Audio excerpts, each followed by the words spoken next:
Hi, it's Steve from Parts Select.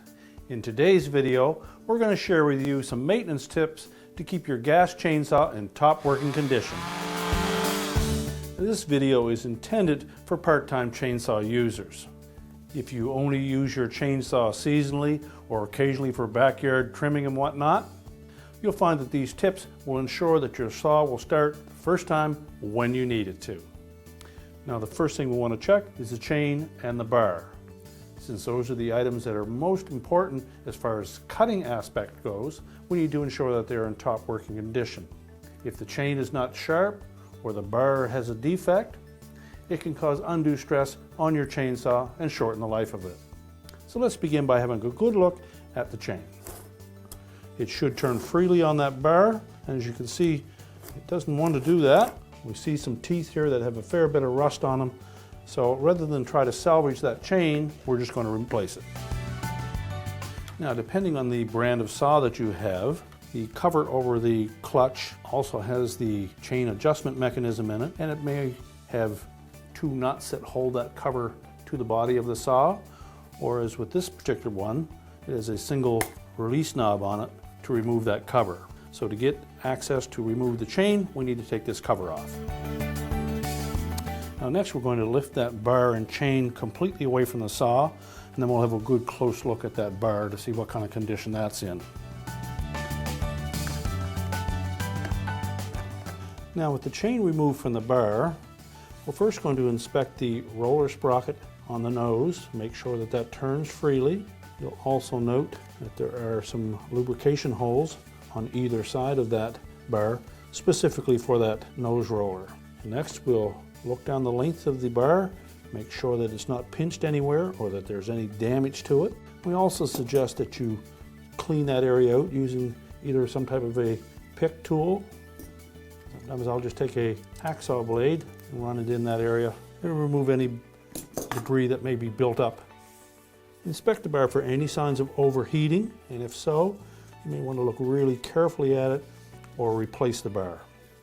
You should also periodically turn your bar over, keeping in mind that most of the time you're pushing down with your cutting edge and puts excess stress on one side of the bar. So to even that out, rotate it on a regular basis. Now at the back end of the bar, you'll note that there are two holes through the bar. We want to make sure that those are free of any debris, because those are going to line up with an opening on the base of the saw where our automatic oiler will put chain oil onto the chain. So we need to make sure that those openings are clear and that this area of the saw is cleaned out as well. Now that we've taken care of the bar and the chain, our next step will be to look at the Recoil starter. As we mentioned earlier, we want to make sure that the cord is in good shape, but we also want to inspect the drive lugs on that starter to make sure that they move freely. So locate the mounting screws for the cover, and then we'll remove that complete assembly and give it a close inspection. Now with the starter assembly removed, we'll first of all have a good look at the cord, make sure that there's no signs of any fraying. If there is, you'll need to replace that. We'll also want to look at the hub of that Recoil starter. Now some will have dogs that are extended from that hub as you pull the cord, so make sure that they extend freely. Others, like this style, have a fixed hub with notched edges on there, and they come in contact with some flexible dogs on the flywheel. So make sure that those dogs on the flywheel retract properly. They each have a spring on them, and make sure there's no damage to the hub on the starter assembly itself. If there's any signs of excessive wear, you'll need to replace that. Now that we've carefully inspected the Recoil starter and determined that it's in good shape, we're next going to remove the top cover to give us access to both the air filter, the carburetor, and the spark plug. Now perhaps the most critical component of the engine that requires regular maintenance will be the air filter. Because chainsaw works in a dirty environment pretty much all of its life, it's inevitable that we will get dirt building up on that filter. It's essential that it's kept clean so that the carburetor can breathe properly and give you the proper air to fuel mixture to make your saw run smoothly. So we're going to remove the cover. This particular style of saw uses a fibrous type filter. We just pop that out.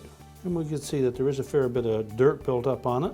And normally with this style, we can simply wash them in soapy water, rinse them really well, and then dry them really well, and be sure to place it back in the proper spot. With that off, we can also inspect the input to the carburetor, and if we see any amount of dirt build up in there, we'll want to flush that out with some carb cleaner.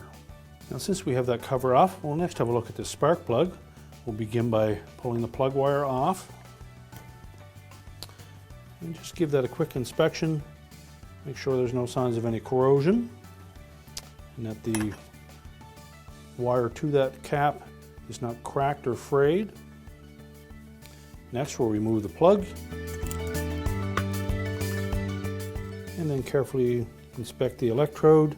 If the plug is damaged or burnt badly, we'll need to replace it. Otherwise, we can just clean that and put it back in place. Now next, we'll look at the linkage between the throttle and the carburetor. Depending on your model, you may have a cable type link to the throttle, or it may be a hardwire fixed link. Make sure that they move freely, and then it goes back to the idle position easily. Next, make sure that the shut-off mechanism is nice and stable and solid. As well, we'll check the choke, make sure that it stops in its detent position. And next, we'll have a look at the primer bulb. Now with the primer or purge bulb, we want to look for any signs of cracking or drying out of that bulb. As we depress it the required number of times, it should fill up with some fuel, which also will purge the line to the carburetor.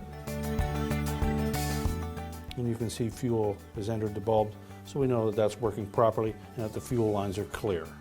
Now, if your purge bulb did not pick up the fuel, or if your saw starts reasonably well but doesn't stay running, you may want to inspect the fuel filter, which is located inside of the tank. To do so, we're simply going to remove the cap for the tank and pull the fuel line out so we can inspect that filter.